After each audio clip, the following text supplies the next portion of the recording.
नमस्कार प्यारे साथियों, मैं अजीज स्वागत करता हूं आपके अपने प्यारे परिवार रोजगार विद अंकित पर। कैसे हैं आप सब लोग? आशा करता हूं बहुत अच्छे होंगे, स्वस्थ होंगे, लाजवाब होंगे। तो जल्दी से लाइव आ जाइए। हम लोग बात करेंगे हर्षवर्धन की, हम बात करेंगे थानेश्वर के पुष्यभूति वंश की। और ये पुष्यभूति वंश, पुष्यभूति डायनेस्टी कब वर्धन वंश कहलाई, इसके बारे में हम चर्चा करेंगे। तो सभी को गुड मॉर्निंग, राधे राधे, सुप्रभात। जल्दी से आप लोग जुड़ जाएं।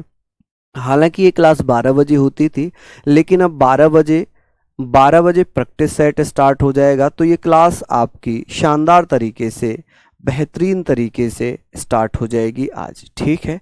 हालांकि 4 जून से आपका प्रैक्टिस सेट स्टार्ट हो रहा है, तो आप लोग ज़रूर मेरे साथ जुड़ेंगे, मेहनत करेंगे और अपनी सफलता में 4 चांद लगाएंगे। हम लोग बात कर लेते हैं, यहाँ पर इतिहास हमारा चल रहा है और आप लोगों के लिए मैं बहुत ही महत्वपूर्ण नोट्स बनाने का प्रयास करता हूँ, ताकि आप जब क्लास नोट्स पढ़ें तो आपको कुछ भी ऐसा एक्स्ट्रा पढ़ने की आवश्यकता ना लगे कि भाई हमने तो क्लास में बहुत कम पढ़ा है, हमें एक्स्ट्रा पढ़ने की आवश्यकता है। तो आपको कभी भी ऐसा नहीं लगना चाहिए। तो आप लोग अच्छे से सारी चीज़ों को मैनेज करते हुए चल लेंगे। चलिए, मैं आशा करूँगा कि आप सारी चीज़ों को बेहतरीन तरीके से पढ़ेंगे। देखिए, हम बात करते हैं हर्षवर्धन की। तो हमारा सबसे पहला हेडिंग रहेगा थानेश्वर का पुष्यभूति वंश, जिसे हम वर्धन वंश के नाम से भी जानते हैं। समझ रहे हैं आप लोग मेरी बात? चलिए, बहुत बढ़िया, शानदार। तो हम लोग इसे सबसे पहले लिखेंगे थानेश्वर का, थानेश्वर का पुष्यभूति वंश, थानेश्वर का पुष्यभूति वंश, पुष्यभूति वंश। चलिए, यहाँ पर हम लोग बात कर ले रहे हैं थानेश्वर का पुष्यभूति वंश। अब इसी को अगर मैं बात करूं तो इसी को वर्धन वंश भी कहा गया। क्या कहा गया? वर्धन वंश भी कहा गया। क्यों ऐसा मैंने लिखा है यहाँ पर कि वर्धन वंश क्यों कहा गया है? पुष्यभूति डायनेस्टी ऑफ थानेश्वर, इसको आप ऐसे भी लिख सकते हैं पुष्यभूति, आप लोग इसको ऐसे भी लिख सकते हैं Pushyabhuti dynasty, Pushyabhuti dynasty of Thaneshwar. ठीक है जी, आप लोग थानेश्वर ऐसे करके भी इसको लिख सकते हैं, जिसको हम वर्धन वंश के नाम से भी जानेंगे। किसके नाम से? वर्धन डायनेस्टी के नाम से भी जानेंगे। देखिए, हुआ क्या था, सबसे पहले हमें ये पता होना चाहिए कि जो थानेश्वर का पुष्यभूति वंश है, इसका संस्थापक कौन था। तो इसका एक संस्थापक हुआ करता था, जिसका नाम था पुष्यभूति। पुष्यभूति ने अपने नाम से ही अपने एक वंश की स्थापना की थी थानेश्वर में।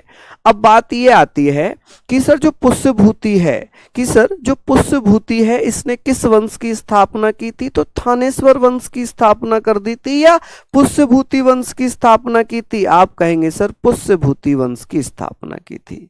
गुप्त वंश खत्म हो चुका है, मैंने कंप्लीट करा दिया है।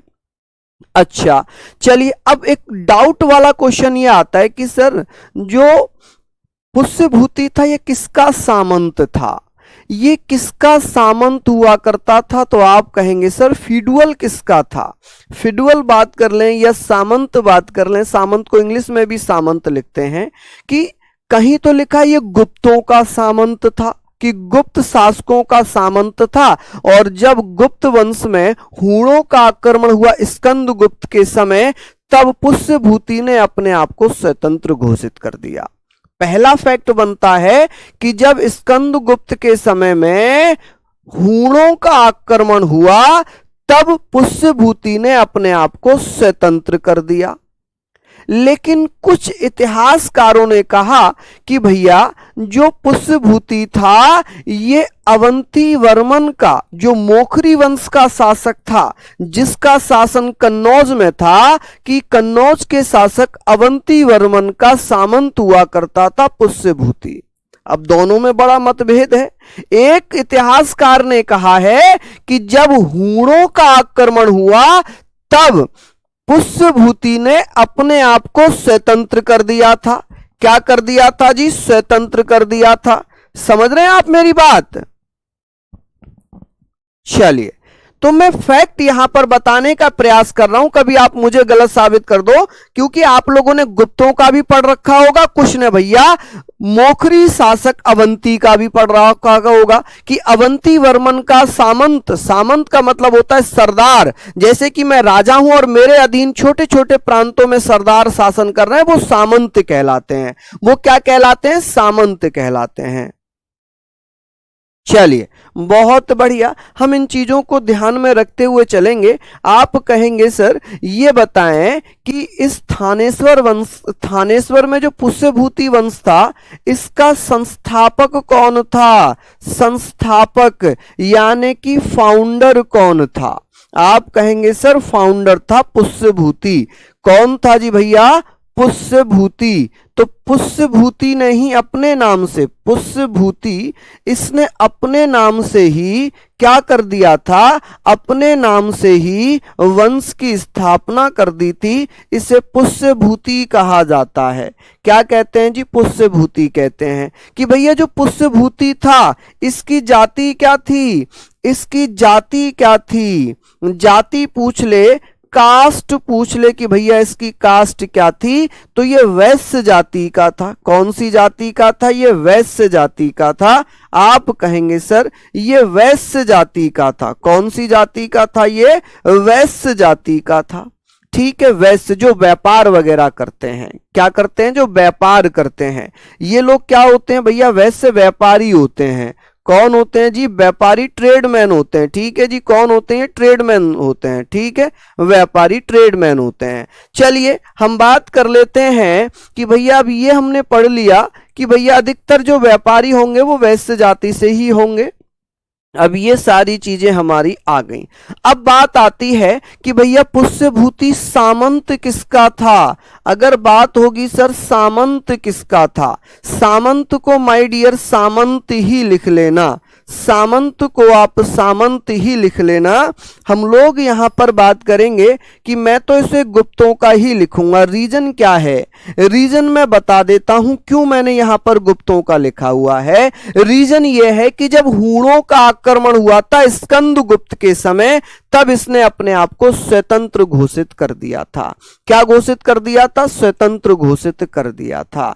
ठीक है, लेकिन याद रखना, लेकिन यहां पर आप लोगों को याद रखना कि कुछ इतिहासकारों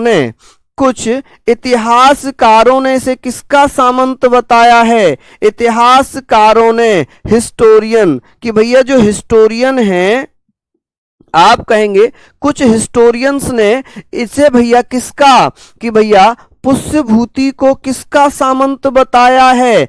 पुष्यभूति को किसका? पुष्यभूति को अवंती वर्मन का, अवंती, आप कहेंगे भैया अवंती वर्मन, अवंती वर्मन का सामंत बताया है। किसका?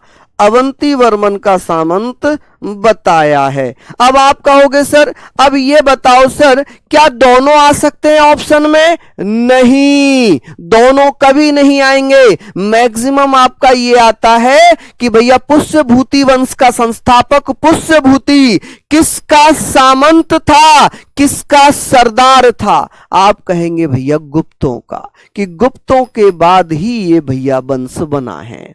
यहां पर हम लोग बात करेंगे क्यों मैं ऐसे लिखवा रहा हूं, इसका रीजन मैं बताता हूं कि भैया यहां पर ये ज्यादा वेरीफाइड क्यों माना गया है।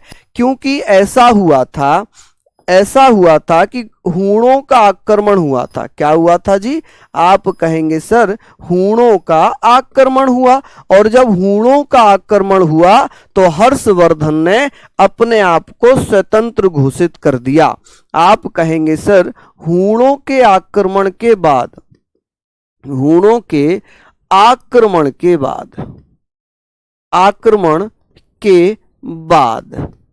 बाद पुष्यभूति ने स्वयं को आजाद घोषित कर दिया। क्या घोषित कर दिया? आजाद, या यहां पर लिख लो, ओहो, क्या घोषित कर दिया जी?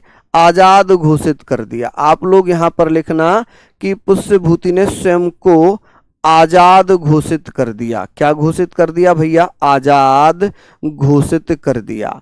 कि मतलब उसने घोषणा कर दी कि मैं अब किसी राजा के अधीन शासन नहीं करूंगा, मैं अब स्वतंत्र राजा हूं, घोषित किया। ठीक है, तो ये बहुत इंपॉर्टेंट है, ये सेलेक्टेड चीजें भी हैं। ठीक है, declare independence after the इन्वेशन of the Hund's. ठीक है, चलिए अब आप कहेंगे सर पुष्यभूति ने स्वयं को किसका सामंत बताया था? तो अवंती वर्मन का। और अवंती वर्मन कहाँ के राजा थे? ये किंग कहाँ के थे? अवंती वर्मन राजा या किंग कहाँ के थे? तो आप कहेंगे सर मोखरी के। कहाँ के?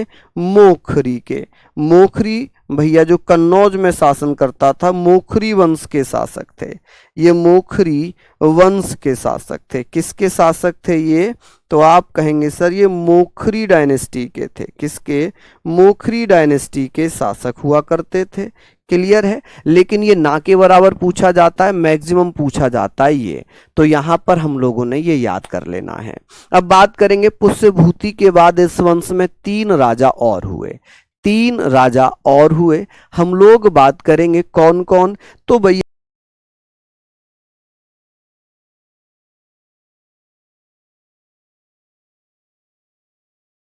वर्धन। और प्रभाकर वर्धन के भी 3 बच्चे हुए।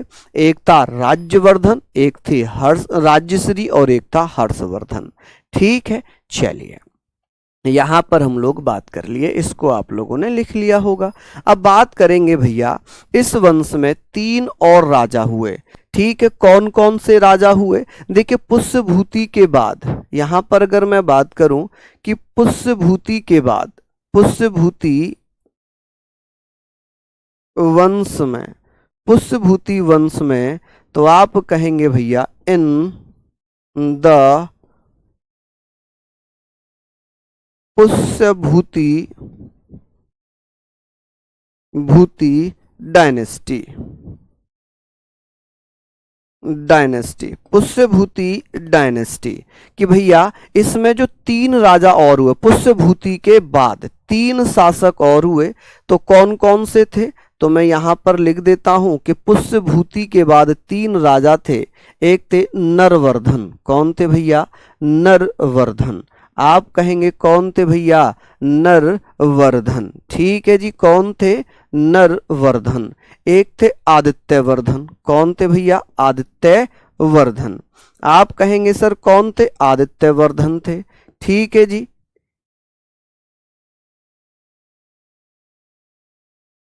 आदित्यवर्धन। ठीक है जी, यहां पर आप लोग लिखेंगे आदित्यवर्धन। अब आता है प्रभाकर वर्धन। कौन आते हैं जी? प्रभाकर वर्धन। प्रभाकर वर्धन। ठीक है, यहां पर आप लिखेंगे भैया प्रभाकर वर्धन। ठीक है जी, ये हमने लिख लिए। अब हुआ क्या कि प्रभाकर वर्धन के यहां पर 3 बच्चे हुए। इसके 3 बच्चे थे। कितने बच्चे? 3 बच्चे, 3 चिल्ड्रन। कितने चिल्ड्रन हो गए? 3। अब इन 3 बच्चों की अगर मैं बात करता हूं तो आप कहेंगे सर 3 बच्चों में एक तो था राज्यवर्धन। कौन था जी? राज्यवर्धन। कौन? राज्यवर्धन। एक थी बेटा इसकी बेटी राज्यश्री। कौन थी? राज्यश्री। कौन भैया? राज्यश्री। और तीसरे नंबर पे था हर्षवर्धन। कौन? हर्षवर्धन, जिसे हम लोग पढ़ेंगे क्योंकि यहां से बहुत ज्यादा पूछा जाता है। इसे हम बोलेंगे राज्यवर्धन। क्या बोलेंगे जी? इसे हम बोलेंगे राज्यवर्धन। राज्यवर्धन। बच्चे नाम तो आप लोग इंग्लिश में लिख ही सकते हैं, लेकिन आप भैया वो भी मुझसे ही लिखवाते हैं। चलिए राज्यश्री। और एक है भैया हर्षवर्धन। कौन? हर्षवर्धन। ठीक है जी, चलिए अब बात होगी भैया कि ये बताइए यहाँ पर हम लोगों ने पढ़ लिया, ये सामंत का मतलब होता था कि किसी राजा के अधीन जो सरदार छोटे छोटी जगहों पर शासन करते थे वो सामंत कहलाते थे। ठीक है, अब बात ये हो गई कि भैया यहाँ पर हम लोगों ने सारी चीजें पढ़ ली हैं। यहां पर हम लोगों ने सारी चीजें पढ़ ली हैं। अब ये बताइए कि भैया ये राज्यवर्धन है, राज्यश्री या हर्षवर्धन है। अब क्या होता है, राज्यश्री का विवाह किसके साथ किया गया? जो राज्यश्री है, पुत्री राज्यश्री कह लें या राज्यश्री का विवाह किसके साथ कर दिया? राज्यश्री का विवाह किसके साथ किया जाता है? आप कहेंगे राज्यश्री का विवाह, तो यहां पर आप कहेंगे राज्यश्रीज मैरिज किसके साथ हो जाती है? कौन बच्चा बताएगा? Marriage of Rajyashri. तो आप कहेंगे कि राज्यश्री का विवाह मोखरी शासक, मोखरी, और मैंने अभी बताया था कि मोखरी शासक, मोखरी का शासन कहां पर था? कन्नौज में। मोखरी शासक अवंती वर्मन का बेटा हुआ करता था, जिसका नाम था भैया गृहवर्मा। मोखरी शासक गृहवर्मा के साथ, गृहवर्मा या गृहवर्मन के साथ हो जाती है। ठीक है जी। तो आप कहेंगे मैरिज ऑफ, आप कह सकते हैं ना जी कि भैया किसकी मैरिज होती है? तो आप कहेंगे मैरिज ऑफ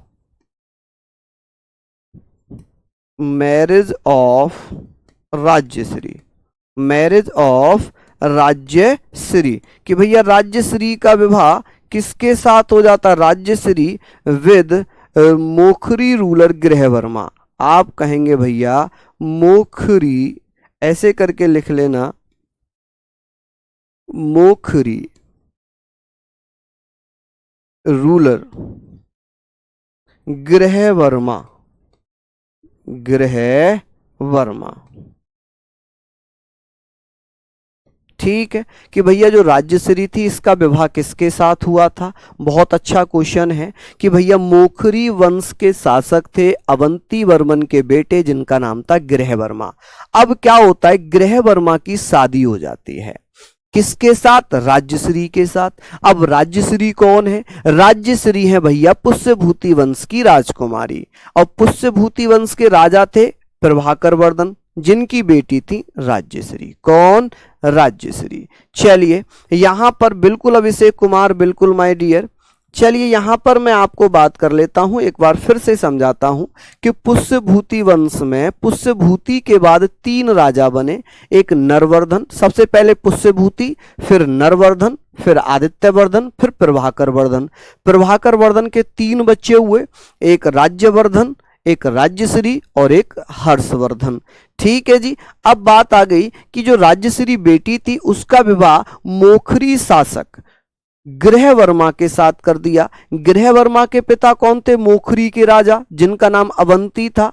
ठीक है, क्या था? अवंती। तो कुछ इतिहासकारों ने कहा कि इस कारण मोखरी वंश से उन्होंने संबंध स्थापित किए थे ताकि वो राजा बन पाए। ठीक है जी। चलिए अब क्या होता है कि भैया गृहवर्मा की हत्या होगी। ये जो गृहवर्मा हैं इनकी हत्या हो जाएगी। कि गृहवर्मा की हत्या किसने की थी? आप कहेंगे सर शशांक और देवगुप्त ने मिलकर मोखरी वंश के शासक गृहवर्मा की हत्या कर दी और राज्यश्री को किडनैप करने का प्रयास किया।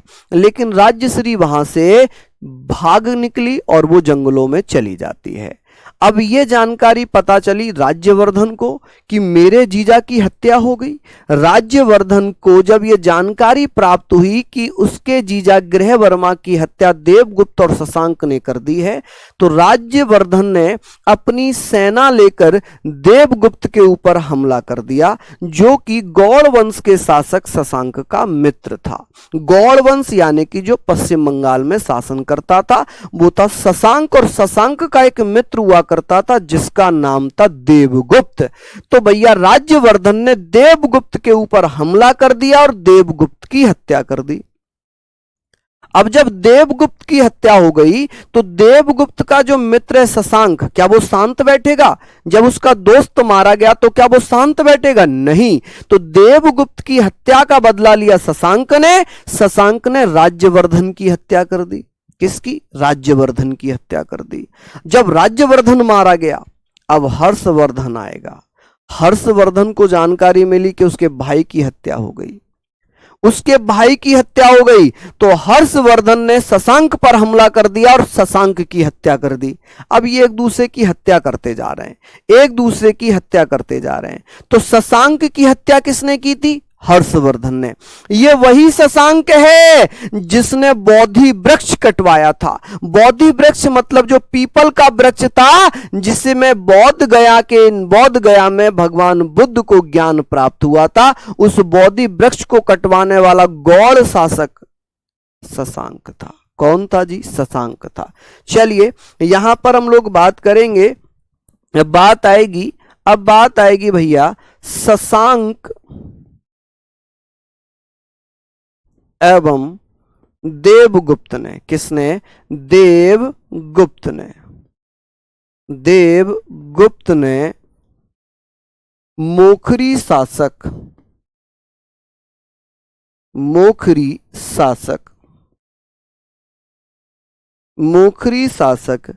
गृहवर्मा की हत्या कर दी। किसकी भैया?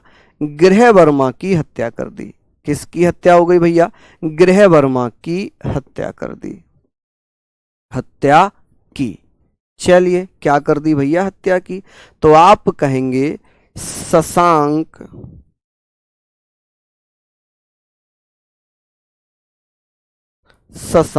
ऐसे करके लिखना भैया, Shashank.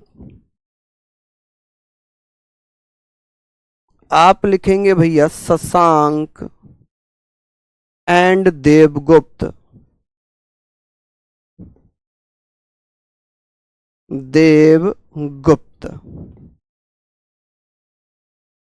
Murdered to Maukhari ruler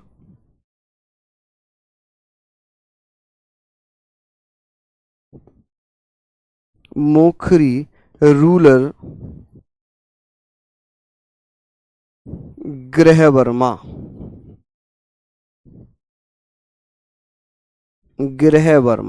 कि भैया गृहवर्मा की हत्या हो जाती है।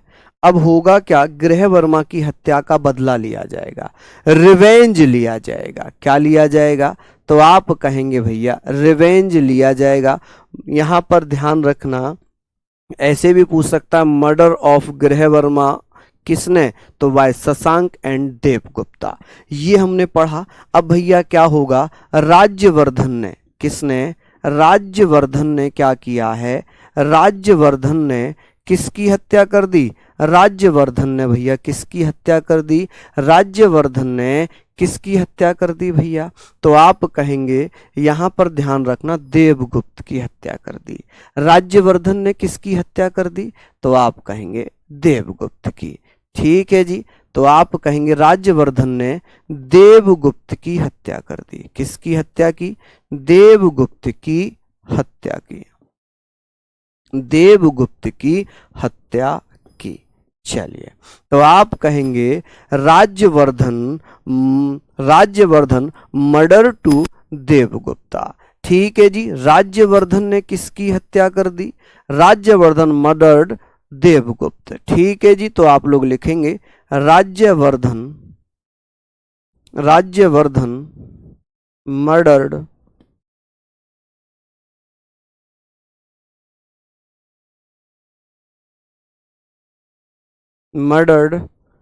देवगुप्ता। जब देवगुप्त की हत्या हो जाएगी तो क्या उसका दोस्त शशांक शांत बैठेगा? नहीं। अब यहां पर क्या हुआ?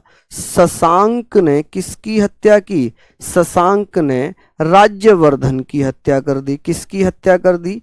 राज्यवर्धन की हत्या कर दी। क्या कर दिया? हत्या की। राज्यवर्धन की हत्या कर दी। चलिए अब ये हत्या का सिलसिला जारी है। अभी एक हत्या और होगी। यहां पर हत्या हो गई। किसने किसको मारा? तो मैं पहले एक बार फिर से रिवाइज करा देता हूं कि भैया गृहवर्मा की हत्या कर दी थी शशांक और देवगुप्त ने। तो देवगुप्त की हत्या करके अपने जीजा का बदला लिया राज्यवर्धन ने। राज्यवर्धन की हत्या कर अपने दोस्त देवगुप्त की हत्या का बदला लिया शशांक ने। और शशांक की हत्या कर हर्षवर्धन ने अपने भाई राज्यवर्धन की हत्या का बदला ले लिया। रिवेंज पे रिवेंज यहां पर चलते रहेंगे। ठीक है जी, ये सारी चीजें आप लोग लिखेंगे।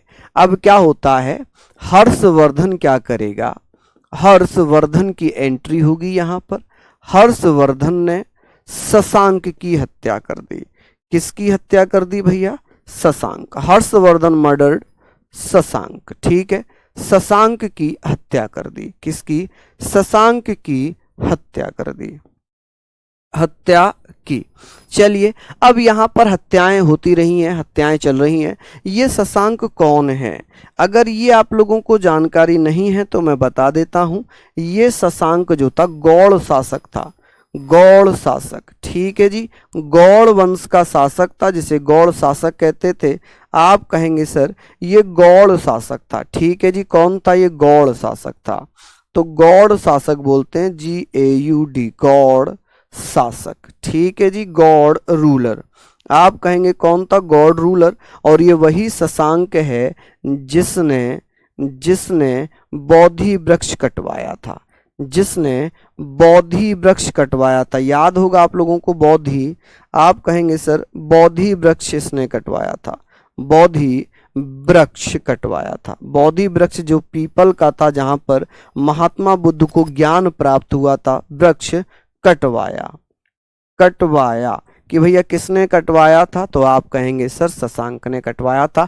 गौड़ वंश का शासन कहां पर था, तो ये पश्चिम बंगाल में इनका शासन था। कहां पर, पश्चिम बंगाल में गौड़ वंश का शासन हुआ करता था। आप कहेंगे सर वेस्ट बंगाल। आप क्या कहेंगे सर, वेस्ट बंगाल में किसका शासन था, तो वेस्ट बंगाल में किसका शासन था भैया, वेस्ट बंगाल में किसका शासन था, गौड़ शासक शशांक का शासन था। अब बात आती है हर्षवर्धन की, कि हर्षवर्धन आ जाएगा और हर्षवर्धन के बारे में बात करेंगे, ठीक है। चलिए आगे बात करते हैं, आगे बात कर लेते हैं शशांक के बारे में या हर्षवर्धन। आपका हेडिंग है हर्षवर्धन, कौन सा हेडिंग है, हर्षवर्धन। हर्षवर्धन को हम लोग पढ़ेंगे कि भैया बहुत महत्वपूर्ण है, यहां से बहुत ज्यादा क्वेश्चंस आपके पूछे जाते हैं। हर्षवर्धन, ठीक है जी, हर्षवर्धन ये गद्दी पर कब बैठा, हर्षवर्धन ने शासन कब से कब तक किया है, 606 ईस्वी से लेकर 647 ईस्वी तक गद्दी पर बैठता है। 606 से लेकर 647 ईस्वी तक गद्दी पर बैठता है। गद्दी पर कब बैठा, जब राज्यवर्धन की हत्या हो गई, जब राज्यवर्धन की हत्या हो गई। चलिए यहां पर हम लोग बात कर रहे हैं, अनूप जी धन्यवाद भैया, बहुत बहुत धन्यवाद। अरुण, बिल्कुल देखिए ये तो लड़ मर के मर गए है ना, एक दूसरे की हत्या कर करके राजा बन गए, लेकिन इनके हमारी परीक्षा से क्या संबंध है। आप लोगों के मन में आता होगा कि भैया ये बता दो कि ये तो लड़ते थे मरते थे, इनसे हमें क्या लेना देना, हमारी जॉब में इनका क्या मतलब है। कहीं सरहद पे थोड़ी पूछेगा शत्रु के बताओ राज्यवर्धन का पिता कौन था, क्या पूछेगा, सरहद पे नहीं। तो फिर ये क्यों हम पढ़ते हैं, क्या कारण है, तो कारण ये है कि भैया आपके माइंड को देखा जाता है कि कौन कौन शार्प माइंड है, कौन कौन जल्दी समझ सकते हैं, तो आपको क्रीम के रूप में निकाला जाता है, आपको पूरी भीड़ में से क्रीम बनाकर निकाला जाता है। तब आप लोग देश की सरहद पर जाते हैं। कहां जाते हैं, सरहद पर जाते हैं कि भैया सरहद पर जाएंगे। और सरहद आप लोग जानते ही हैं, मैं कई बार मैंने बोला भी है और मैं सुनाता भी रहता हूं कि सरहद की सुरक्षा करना हर किसी के नसीब में नहीं है। बड़े सौभाग्यशाली हैं वो लोग जो सरहद की रक्षा पर जाते हैं, और बड़े सौभाग्यशाली हैं आप लोग जो आप लोगों के माँ बाप ने आपको ये मौका दिया है। आप उन लोगों को भी देखिए जो छोटी सी उम्र में कमाने लग जाते हैं, अपने पूरे घर की जिम्मेदारी उठाते हैं। कितने सौभाग्यशाली हैं कि आपको लाइब्रेरी में पढ़ने भेजा जा रहा है, आपको कोर्स खरीद के दिए जा रहे हैं, आपका हर खर्च आपके माँ बाप उठा रहे हैं। तो ये सौभाग्य की बात है कि आपको ये मौका मिला है, तो इस मौके को जाने मत दो, इस मौके को कहीं भी मत जाने दो, इस मौके को समझाओ, इस मौके को समझाओ, ठीक है जी। चलिए हम लोग बात करते हैं कि सर ये गद्दी पर कितनी उम्र में बैठा था। गद्दी पर ये राज सिंहासन पर कितने वर्ष की आयु में बैठा था? तो आप कहेंगे सर गद्दी मतलब थ्रोन, कि थानेश्वर की गद्दी पर कितने वर्ष की आयु में बैठा था। मैं यहां पर लिख देता हूं कि सर ये थानेश्वर की गद्दी पर, थानेश्वर की गद्दी पर कब बैठा था? आप कहेंगे थ्रोन ऑफ थानेश्वर, आप कहेंगे सर थ्रोन ऑफ थानेश्वर।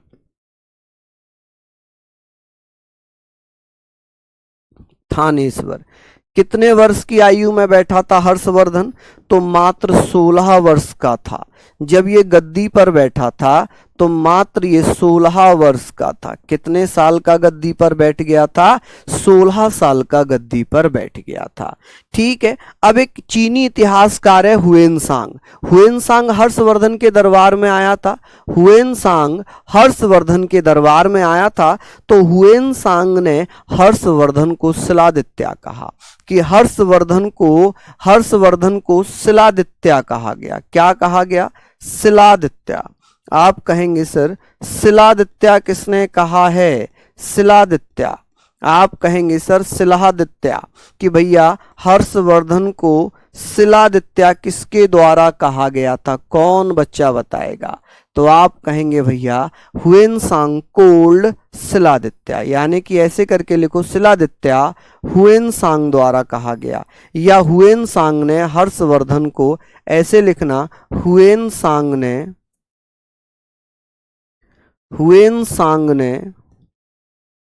ने हर्षवर्धन को शिलादित्य कहा। क्या कहा भैया?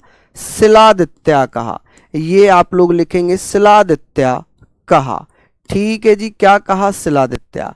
तो आप कहेंगे सर हुएनसांग। ये बहुत अच्छा क्वेश्चन बनेगा कि सर हुएनसांग ने किसको शिलादित्य कहा था? हुएनसांग। आप कहेंगे सर हुएनसांग। ठीक है जी, TSANG, सांग ऐसे लिखा जाएगा। ठीक है, कॉल्ड हर्षवर्धन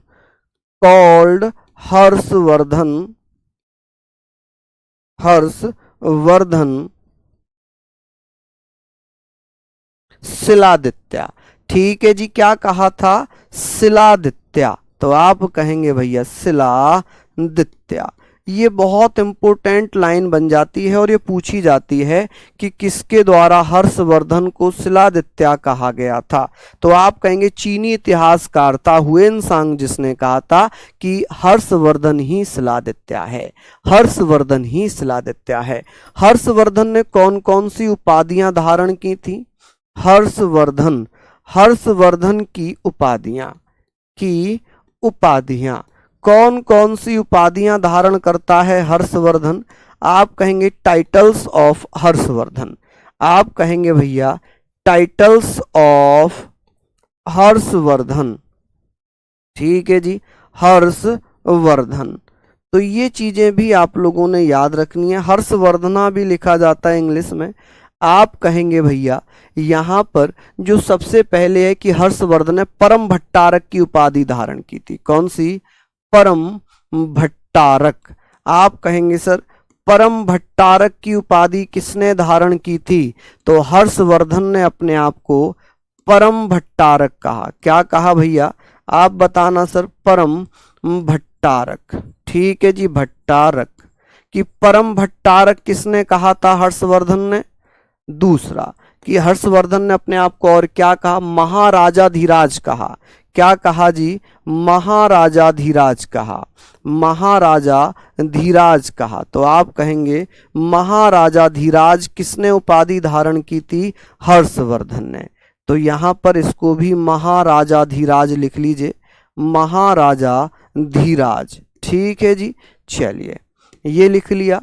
तीसरी उपाधि की चर्चा करते हैं कि तीसरी कौन सी उपाधि धारण की थी? चक्रवर्ती की। किसकी भैया? चक्रवर्ती।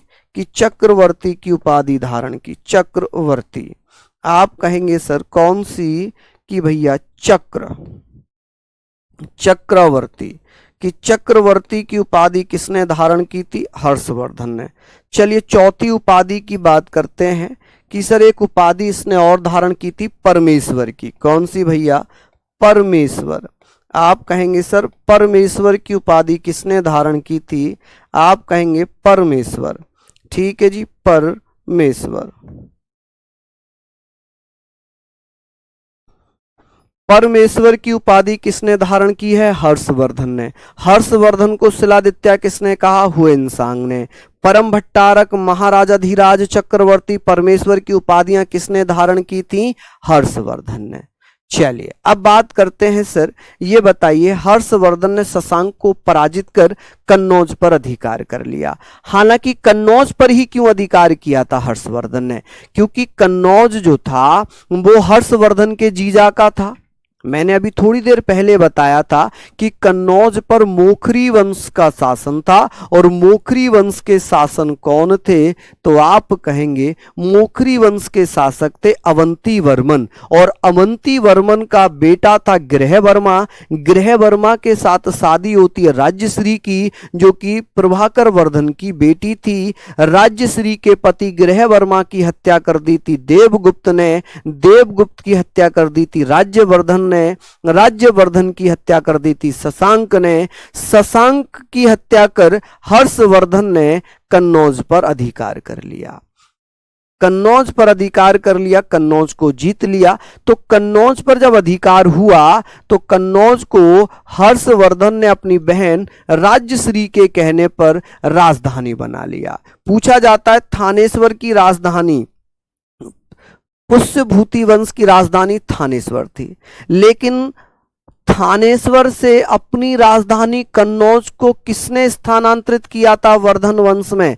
तो आप कहेंगे हर्षवर्धन ने। किसने भैया? हर्षवर्धन ने। क्या यहां तक आप लोग लिख लेंगे? आज 12 बजे प्रैक्टिस है मेरे लाडलो, 12 बजे, ठीक है। यहां पर आप लोग ध्यान रखेंगे कि हर्षवर्धन ने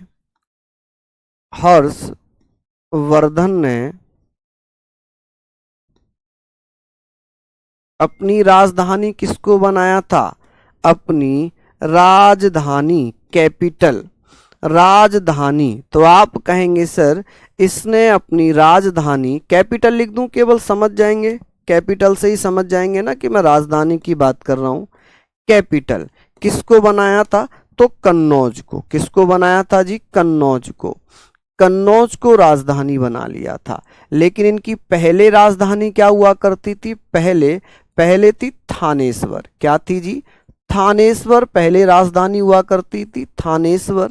थानेश्वर से कहां स्थानांतरित कर दी गई? कन्नौज। किसको बना लिया भैया? आप कहेंगे सर कन्नौज को अपनी राजधानी बना लिया। किसको? तो कन्नौज को अपनी राजधानी बना लिया। ठीक है जी। तो आप कहेंगे सर कन्नौज को अपनी राजधानी बना लिया। कि कन्नौज को अपनी राजधानी हर्षवर्धन ने किसके कहने पर बनाया था? अपनी बहन राजश्री के कहने पर। प्रैक्टिस सेट कल से स्टार्ट होगा, 4 तारीख से, 4 जून से, ठीक है। 4 जून से प्रैक्टिस सेट स्टार्ट हो जाएगा।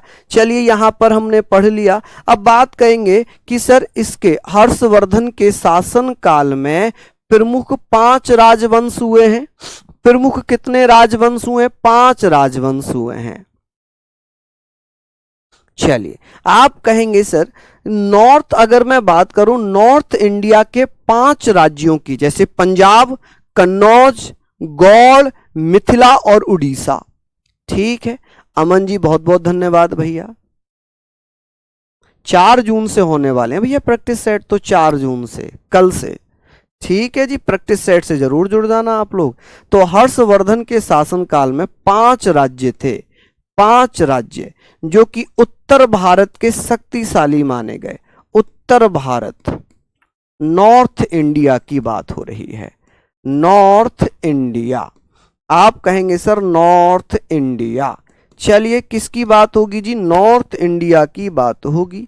नॉर्थ इंडिया, आप कहेंगे सर नॉर्थ इंडिया में हर्षवर्धन ने 5 राज्यों पर, 5 स्टेट पर अपना शासन किया। कौन कौन से थे जी 5 प्रांत? एक था पंजाब, एक कौन सा था? पंजाब। इंग्लिश में लिख लेंगे पंजाब या लिखूं पंजाब? लिख ही लेंगे पंजाब, तो ठीक है, PUNJAB, ठीक है, पंजाब। आगे बात करते हैं, दूसरा था कन्नौज। कौन सा था जी? कन्नौज।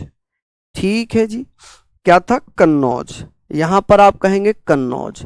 तीसरा भैया गौड़। गौड़ जो पश्चिम बंगाल है, गौड़, गौड़ भैया, गौड़ जो था पंजाब बंगाल को कहते थे। गौड़ किसे कहते थे? बंगाल को। गौड़ किसे कहते थे? बंगाल को। और चौथा प्रांत था मिथिला। कौन सा? मिथिला। और मिथिला किसे कहते थे? बिहार वाला क्षेत्र। मिथिला कौन सा? बिहार वाला क्षेत्र। और पांचवा कौन सा था? पांचवा कौन सा था? पांचवे की अगर मैं बात करूं, मिथिला हो जाएगा। पांचवा था उड़ीसा। कौन सा था जी? उड़ीसा वाला क्षेत्र। यहां पर किसका शासन था? तो यहां पर जो शासन कर रहा था, शासन या यहां पर रूल कौन कर रहा था? यहां पर रूल कर रहा था हर्षवर्धन। कौन कर रहा था? हर्षवर्धन यहां पर शासन कर रहा था। कौन? हर्षवर्धन यहां पर शासन कर रहा था। अब हर्षवर्धन ने क्या किया? हर्षवर्धन ने भैया क्या किया? हर्षवर्धन की एक बेटी थी और अपनी बेटी का विवाह हर्षवर्धन ने वल्लभी के शासक ध्रुवसेन से कर दिया। ध्रुवसेन सेकंड से कर दिया। किससे? ध्रुवसेन सेकंड से कर दिया। ठीक है, आप कहेंगे भैया ध्रुवसेन सेकंड से किसने किया था अपनी बेटी का विवाह? तो आप कहेंगे ध्रुवसेन द्वितीय या ध्रुव द्वितीय से अपनी पुत्री का विवाह किसने किया था? हर्षवर्धन ने। किसने किया था? हर्षवर्धन ने। चलिए, यहां पर मैं बात करूंगा बेटा, यहां पर मैं बात करूंगा कि हर्षवर्धन की एक बेटी थी, हर्षवर्धन की पुत्री थी। पुत्री, डॉटर की शादी किसके साथ कर दी जाती है? आप कहेंगे डॉटर, DAUGHTER, डॉटर की शादी, की शादी हर्षवर्धन ने किसके साथ कर दी थी? मैरिज। आप कहेंगे सर मैरिज किसके साथ कर दी थी?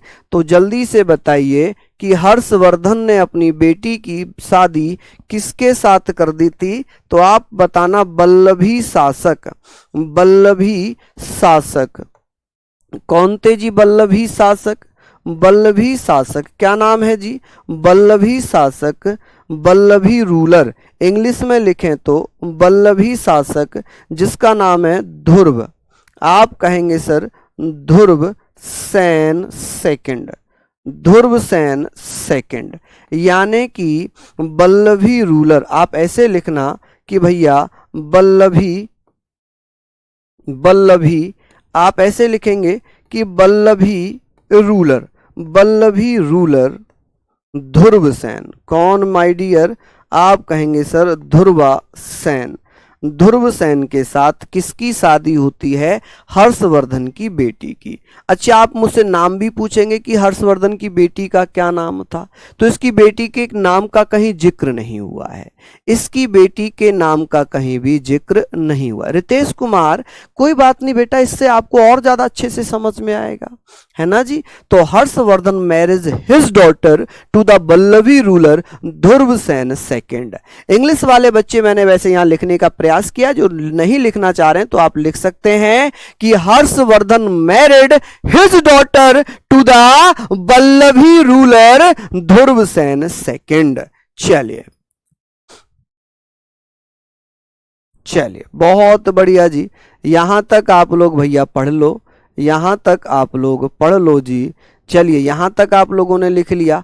अब बात होती है जी, हर्षवर्धन के समय में एक युद्ध होता है नर्मदा नदी के किनारे पर। हर्षवर्धन ने किसको पराजित किया था जी? हर्षवर्धन ने किसको पराजित किया था? या हर्षवर्धन पराजित हो गए थे? नर्मदा नदी के किनारे पर पुलकेशिन, पुलकेशिन द्वितीय ने हमला कर दिया। चालुक्य शासक पुलकेशिन द्वितीय हमला करता है, और जब चालुक्य शासक पुलकेशिन द्वितीय हमला करता है, नर्मदा नदी के किनारे पर हर्षवर्धन की सेना चतुरांगणी, हर्षवर्धन की सेना को चतुरंगणी कहते थे। युद्ध हुआ और इस युद्ध में हर्षवर्धन हार गया। कौन हार गया? हर्षवर्धन पराजित हो जाता है। ठीक है जी, तो आप कहेंगे कि भैया पुलकेशिन द्वितीय ने, आप कहेंगे पुलकेशिन सेकंड। पुलकेशिन सेकंड ने हर्षवर्धन को नर्मदा नदी के किनारे पर पराजित किया। कहां पर? नर्मदा नदी के किनारे पर पराजित किया। किनारे पर पराजित किया। किनारे पर पराजित किया। पराजित किया। चलिए बहुत बढ़िया। पुलकेशिन द्वितीय की अगर मैं बात करता हूं तो आप कहेंगे पुलकेशिन द्वितीय ने हर्षवर्धन पर अटैक किया। क्या किया जी? अटैक किया और हरा दिया। ठीक है जी, पुलकेशिन सेकंड ने हर्षवर्धन को हरा दिया। अब इसके बाद क्या होगा? इसके बाद क्या, ये सारी चीजों का वर्णन कहां पर है? तो आप कहेंगे सर इसका उल्लेख कहां पर है? इस युद्ध का उल्लेख कहां पर है? इसका वर्णन कहां पर है? कहां मेंशन किया गया है इस बारे में? तो आप कहेंगे सर मेंशन किया गया है ऐहोल अभिलेख में। किसमें? ऐहोल अभिलेख में। आप कहेंगे सर ऐहोल प्रशस्ति में। किसमें? ऐहोल प्रशस्ति आप लिख सकते हैं। किसमें? ऐहोल प्रशस्ति में। किसमें? ऐहोल प्रशस्ति। ऐहोल प्रशस्ति। ठीक है जी, क्या लिख सकते हैं इसको आप लोग? ऐहोल। आप लिखेंगे सर ऐहोल प्रशस्ति। ऐहोल प्रशस्ति को भैया प्रशस्ति ही लिख लेना, ऐहोल प्रशस्ति। ठीक है जी, ऐहोल प्रशस्ति में इसका वर्णन है कि पुलकेशिन सेकंड ने हर्षवर्धन को नर्मदा नदी के किनारे पर हराया था। अब बात आती है कि सर हर्षवर्धन ने कश्मीर पर आक्रमण कर दिया। हर्षवर्धन अटैक कर देता है। हर्षवर्धन अटैक कश्मीर, और भैया वहां से भगवान बुद्ध का दांत ले आता है। कश्मीर में भगवान बुद्ध का दांत स्थापित था। वहां से हर्षवर्धन भगवान बुद्ध के दांत को ले आता है और वहां से लाकर भैया संघाराम जो कन्नौज के पास है वहां पर इंस्टॉल कराता है, स्थापित कराता है। ठीक है अंकित राज जी, धन्यवाद, बहुत बहुत धन्यवाद। बिल्कुल बिल्कुल, अभी ना फ्रेशर बच्चा भी लगाए भैया, फ्रेशर बच्चा भी लगाए।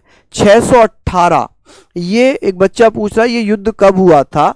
तो ये युद्ध हुआ है 618 ईस्वी में। कब? 618 ईस्वी में यह युद्ध लड़ा गया है। चलिए, हर्ष ने किस पर हमला कर दिया भैया? हर्ष ने कश्मीर पर आक्रमण कर दिया। किस पर?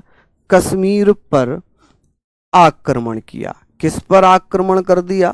तो आप कहेंगे कश्मीर पर आक्रमण किया। तो आप कहेंगे भैया हर्ष या हर्षवर्धन लिख लो, हर्ष लिख लो। हर्ष अटैक्ड, आप कहेंगे सर हर्ष अटैक्ड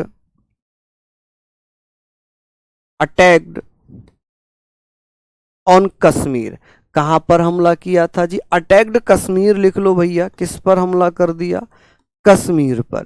कि भैया कश्मीर पर किसने हमला किया था? आप बताएंगे भैया कश्मीर पर किसने हमला किया था? कश्मीर पर हर्षवर्धन ने अटैक किया और वहां से क्या लेकर आता है? वहां से सॉरी बच्चों, गौरव जी धन्यवाद। हम बात करेंगे वहां से भगवान बुद्ध का दांत संघाराम में, बुद्ध का दांत लाकर संघाराम में स्थापित किया। संघाराम कन्नौज में पड़ता है। कहां पड़ता है जी? कन्नौज में पड़ता है। तो कन्नौज में संघाराम में स्थापित किया मतलब यहां पर स्थापित कराया। तो आप कहेंगे and install the tooth of Lord Buddha. आप कहेंगे एंड